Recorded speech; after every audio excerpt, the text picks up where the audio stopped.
If you've been in the RV industry for any amount of time, either as an RVer or as an employee in the RV industry, one of the things you understand about RVs that's a real problem are leaks. Unfortunately, some manufacturers haven't taken enough steps to prevent those leaks. RVs are dynamic devices. They put up with a hurricane and an earthquake every time they go down the road. They have a certain amount of flexibility that is built into them that's required, and they have to put up with everything that Mother Nature can put out to them. Unfortunately, what happens in some cases is that sealants fail, or in some cases, inadequate seals or no sealants at all are put on some new RVs, causing those RVs to fail. Now, the RV that we have here is a 2013 model stick and tin travel trailer that the customer bought in 2014 brand new. By the fall of 2014, the customer realized that they had a real problem on their hands.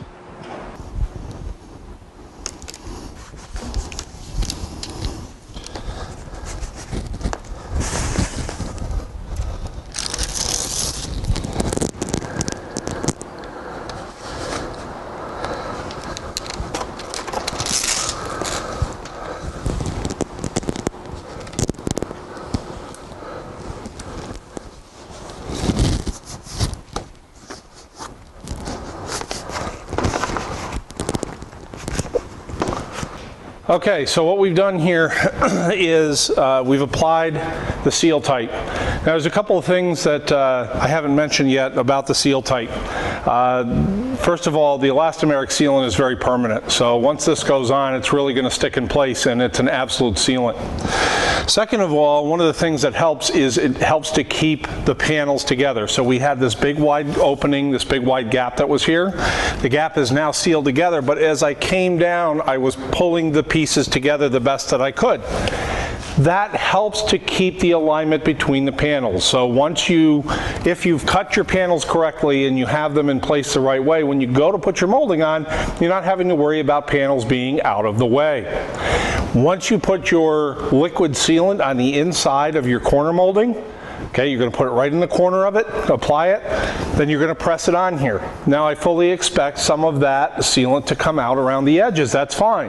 What you do is apply a little bit of a tooling liquid, soapy water, for instance, after you've put it in place. Okay, spray a little tooling fluid on there, and then caulk that seam, or clean that seam up, tool it, okay, clean it up. The soapy water will keep it from sticking to the panels where it's not supposed to, and the same thing with the trim. You clean it up, you're going to have a nice bead there, and that is going to be absolutely sealed up, and the screws are going to compress everything together.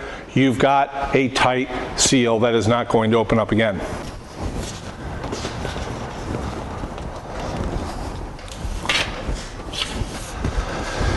As you can see here, we're just holding our molding back in place, and you can see that you can't see the Seal-Tite tape out from underneath it. So this is the perfect size for this. And again, as I mentioned, your liquid sealant, once we apply it to the inside of here, we're test fitting everything first. We're going to then, when we're ready to put our sealant on the inside of this, screw it down, and then tool the outsides of it to make sure that this is good. Now, to assist in tooling your liquid sealant that you put in there, once you have this whole thing screwed down, before you do anything with the liquid sealant that is probably going to be coming out of these seams, very lightly spray this entire edge with a soapy water. We call that a tooling fluid, okay, if you make a spray bottle with a little bit of soapy water in it. And what that does is that allows you to come through and clean up this with either a tool, or you can also use your finger in some cases, and it will clean right up very nicely. With the soapy water on there, it won't stick to the other panels. What you're going to have is a nice, good, professional looking seam here, and you're going to be all set and ready to go. And this will be a seam that won't leak.